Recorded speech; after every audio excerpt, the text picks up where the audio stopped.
Why do people need the validation? What should matter is what you, as an individual, believe, and why you believe it.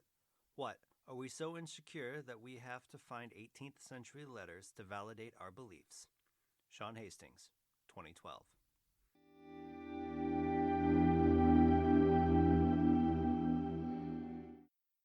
Hello and welcome to Visions of the Past. My name is Andrew, and I'm the host of this Assassin's Creed lore podcast. This is episode 46, and today we're going to talk about Shaun Hastings. The name Shaun originated from the Old Testament as John, but eventually became what we know now as Shaun through its English and Irish translations. While Hastings is from the tribe that founded the town of Hastings in Sussex, England, which is interesting because Shaun is of English origin in the game. Within Assassin's Creed, Shaun Hastings first appeared in Assassin's Creed 2, where he was voiced by Danny Wallace. Shaun's role was reprised in Assassin's Creed Brotherhood, Assassin's Creed Revelations, Assassin's Creed 3, Assassin's Creed 4 Black Flag, Assassin's Creed Unity, and Assassin's Creed Syndicate. Shaun also appears in the Assassin's Creed Initiates website and the novel Assassin's Creed The Last Descendants, Tomb of the Khan, as well as having his own magazine issue in the Assassin's Creed official collection. Shaun was born on November 16, 1985, within the United Kingdom. From an early age, Shaun was interested in conspiracy theories and the unexplained. Initially, he was not aware of the Assassins or the Templars, but around the age of 15, he started to investigate Abstergo Industries, discovering that, in his own words, they were up to no good. Eventually, Shaun decided to stop their wrongful activities in any way that he could. While working as a junior professor, he took the pseudonym Guy Fawkes, one of the co-conspirators of the 1605 gunpowder plot that intended to assassinate King James I of England by blowing up the House of Lords, and Shaun began to spread the word on Abstergo Industries. He published articles that detailed Abstergo's inner workings to WikiLeaks and other news groups and searched for people with stories to tell, but remained unaware that the Templars that ran the company were going to try to silence him. Shaun was eventually contacted by Rebecca Crane, who pointed out the danger that he was putting himself in by telling him that he was messing with the wrong people. Unfortunately, Shaun didn't believe her, and was eventually discovered by Abstergo's CEO, Alan Rickon. On December 10, 2010, Shaun was kidnapped by Abstergo, though he was able to escape from the van en route to the company because Rebecca had hacked the van's computer, creating a false alert that it needed to be refueled. After which, Rebecca reached out to Shaun once more, leading Shaun to join the Assassin Brotherhood. When Lucy Stillman broke Desmond Miles out of Abstergo's Animus project 2 years later, Shaun was the first to greet Desmond, introducing both himself and Rebecca when they arrived to the Roman hideout, before promptly insisting that they get to work. As Desmond relived memories of Ezio Auditore da Firenze to train as an assassin, Shaun supplied him with information through the Animus database, even giving advice on the puzzles that Clay Kazmarek used to encrypt his hidden files. Shaun took to his role as historian and analyst of the cell seriously, to the point that he was consistently working at his computer and rarely taking the opportunity to speak to Desmond, often telling him to go away after discussing a topic with him. On September 15th, Desmond found a warning that Minerva left for him in Ezio's life moments before Abstergo found and broke into the hideout. While Desmond and Lucy fought off Abstergo, Rebecca and Shaun packed as much equipment as they could into the van to escape. The team drove north, trying to reach a cabin in the Swiss Alps with a plan to continue searching Desmond's genetic memories. Abstergo, though, set up a roadblock in Grosseto, Italy, looking to intercept the group. The next day, as the team searched the map looking for places to hide, Shaun suggested that the team hide in Monteriggioni. When they arrived at Monteriggioni, they gained access to the sanctuary of the Villa Auditore. After unloading, Shaun hid the van and showed Desmond how to siphon power from the city with little devices that Rebecca created. While in the sanctuary, Shaun continued with his research, operating much like he did in Rome, though he was much more respectful and understanding towards Desmond, but that did not transfer over to Rebecca. This ended up leading to Lucy giving Shaun more lookout shifts. During their conversations while Desmond was outside of the Animus, Shaun told him the history of what he was experiencing, mentioning things such as the fate of Caterina Sforza and the explicit letter that Cesare sent to his father about his wedding night. In early October 2012, Desmond discovered that Ezio hid an apple of Eden in the vault in Rome. While Rebecca figured that it was a spoken password, they lost power before finding out what it was. Desmond pointed out numbers at the entrance to the sanctuary along with a tetractress. These together led Shaun to deduce that it was a reference to the 72 names of God. This, along with the vault beneath the Colosseum that was built in the year 72, led them to believe that 72 was the password to retrieve the apple. On October 10, 2012, the team arrived in Rome. While Desmond found his way through the Colosseum itself, Lucy took Rebecca and Shaun to an alternate route through Capitoline Hill at Shaun's suggestion, because Rebecca and Shaun didn't have the necessary abilities to reach the apple's location. Just before Desmond picked up the apple, he asked it where other temples were located. Responding to his question, the apple projected a series of symbols and images, which included the Phrygian cap and the Eye of Providence, which prompted Shaun to say that these two symbols only came together at one place.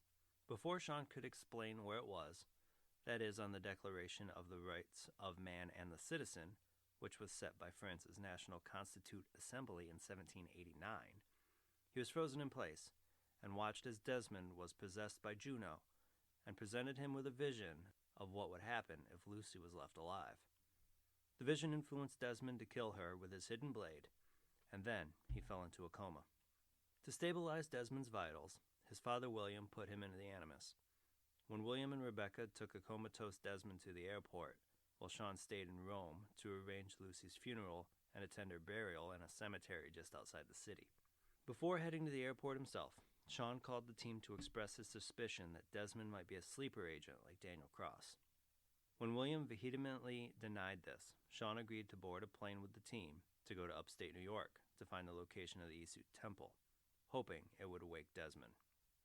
Desmond awoke from his coma on October 30th, 2012, to find that he and the team had already relocated to the Isu Grand Temple in upstate New York. After entering the Grand Temple and finding a power cube that opened the doors only a little, Shaun began to set up his computer network between his computer and the Animus. From there, he spent most of his time creating a new database for Desmond. Eventually, though, he realized that they needed additional power cubes to open the Grand Temple door, and began to work on finding them. Eventually, Shaun found one in an office building in New York City, another one that was fashioned as a bracelet on the arm of a business tycoon's wife in Sao Paulo, Brazil, and the final one he found in a museum in Cairo, Egypt. On December 20th, 2012, the team led by Desmond found the Grand Temple key. Then Desmond told Shaun, William, and Rebecca to leave the temple to save themselves. Once they had left, Desmond touched the global Aurora Borealis device, saving the world at the cost of his life. In May of the following year, Shaun and Rebecca met with William's second-in-command, Gavin Banks, in Peru, to inform him that William's mourning the loss of his son led him to leave the Assassin Brotherhood, but he left a letter and codex for Gavin. Shaun expressed bitterness at William leaving the order without saying goodbye, but Gavin had reminded him that William was in mourning. The team boarded the Altair II, a trawler-type ship that the Assassins used as a mobile headquarters, to travel from Peru until it docked in California on May 29th. The trip often left Shaun nauseous, but he went to America with Rebecca to spy for the Assassins. On June 10th, Shaun got drunk in Texas while Rebecca sent a picture of the event to Gavin. While in Oklahoma City in August, the two assassins decided to try to recover what they could of Desmond's body and figure out what Abstergo was doing with his DNA. On September 6th, they arrived at the ruins of the farm where Desmond grew up as they traveled through South Dakota. This led Rebecca to remark that they barely knew Desmond, to which Shaun comforted her by reminding her that they had been through a lot together and they had made a difference. By October 24th, 2013, the pair was undercover at Abstergo Entertainment in Montreal, with Shaun taking a job as the company's barista. During this time, the assassins received information from an analyst who was coerced by insider John Standish, a follower of Juno who wanted to find a body for her. After John was killed trying to help Juno out of the gray, Shaun and Rebecca reached out to the analyst to say that they were willing to continue the assassin's project if the analyst was also willing to continue. The information that the analyst recovered would help William move on from Desmond's death and rejoin the Order. In May of 2014, Rebecca and Shaun would be back with William in his bunker in Norway. The Altair II docked there around the same time, but while performing maintenance on the ship, Rebecca discovered numerous coded spy reports that was sent to something called the Initiates database. This discovery led Rebecca and Shaun to determine where the messages were being sent, while William interrogated the crew in an attempt to find the spy on the ship. Eventually, by May 23rd, William had decided to name Dr. Stephanie Chu as the spy at random as a ruse to flush out the traitors. He announced that he was going to have the spy executed in accordance to the creed. Shaun disagreed, but before he could cite moments of leniency in the assassin order's history, William ordered his silence and ordered Galina Voronina to kill Dr. Stephanie Chu, which prompted Eric Cooper to protest and claim to be the spy. Shaun expressed surprise that Eric was a spy, to which Stephanie explained that she was the one who uploaded his reports to the Initiates. Satisfied with this explanation, William and Gavin explained it had been a ruse to flush them out, and to which Shaun had William confirm that no one would be dying that day. Days later, while Eric and Stephanie were explaining the Initiates' goals and organization, Shaun protested against their neutral stance, arguing they could have helped if they were observing what the assassins had endured. But then, William tasked Shaun and Rebecca to recruit the Initiates. In October, Shaun and Galina infiltrated an Abstergo laboratory in Paris on the orders of Gavin Banks. Once inside, Shaun found Alvaro Grammatica experimenting with a Shroud of Eden. Though Shaun failed to recognize the importance of the artifact, as he didn't believe in the existence of such an object. Instead, he would make fun of Grammatica before Galina threw a grenade at him, fatally wounding him. Grammatica, though, was wearing the shroud, and unbeknownst to them, it healed him after they had left. The two assassins fled to La Rochelle, where Gavin and Eric were waiting for them, but before they could get there, they had to face Sorkin, a member of the elite Templar hit squad Sigma team, who would severely be injured by Galina. Shaun would then aid Bishop to guide an initiate through the memories of Arnaud Dorian, hoping to find the final resting place of a sage by the name of Francois Thomas Germain. During this mission, Shaun answered to the name of Deacon, though he does refer to himself by name in his revised database entries. On October 24, 2015, Shaun and Rebecca were tasked by Bishop to infiltrate Isabelle Ardant's office in London to search for what piece of Eden that Abstergo was searching for. The pair disregarded orders and sat in the office to wait for Ardant's return. When Ardant returned, she was not alone, and the two assassins were ambushed by Otto Berg and Violet da Costa. They were able to escape, though, through a planted explosion.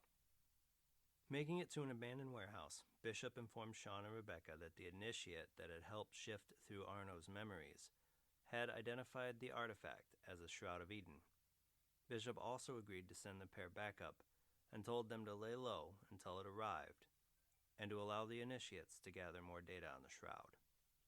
The backup shortly arrived in the form of Galina Voronina, and after the initiate found the final resting place of the Shroud beneath Buckingham Palace, the trio made their way there to find that the Templars had arrived first. This led to a fight where Shaun assassinated Ardant, and Rebecca saved Shaun's life by taking a bullet that Violet shot at him. Sigma team eventually showed up, requiring the assassins to flee. Violet then escaped with the Shroud, but the assassins escaped with their lives, and Eric Cooper would extract Shaun and Rebecca from London. Sometime in 2016, Shaun retrieved blueprints of the Animus 4.3 and parts from the Abstergo Foundation Rehabilitation Center in Madrid, which Rebecca used to build a new upgraded Animus, though she had to disable its parietal suppressor. By 2019, Shaun's personality and appearance had been adapted for the avatar of an artificial intelligence that the assassins utilized. Gavin Banks and Michelle Lamar used the AI to help Aliyah Khan in reliving her genetic memories of Omar Khalid to counteract a Templar plot that threatened the world's economy. Shaun's expertise in British history would end up being helpful for their mission. Shaun is often seen as one of the linchpins of the modern-day story of Assassin's Creed, appearing in multiple games over 6 years. In most of his appearances, he is seen with Rebecca Crane, to the point that his appearance in Assassin's Creed Unity without her seemed strange. Shaun is one of my personal favorites in the series. With his dry wit and a love for history, I related to him more than anyone else. I even count myself as a follower of Danny Wallace's Twitter and his podcast. While I think he has a lot of great lines within the series and within the databases, I think my favorite has to be how he describes the American Revolution to Desmond in Assassin's Creed 3. While the quote is too long to put here, it's absolutely something you should check out. Some will notice that I did not mention his appearance in the first Assassin's Creed comics, but that has more to do with the validity of its canonicity than anything that has to do with that series. There's also a rumor that he is a part to play in Assassin's Creed Valhalla, but I couldn't find a reliable source to confirm it.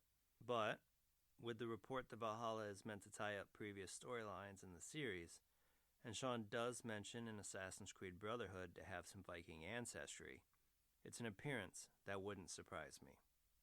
Thank you for joining me today. Be sure to tune in every Tuesday for new episodes.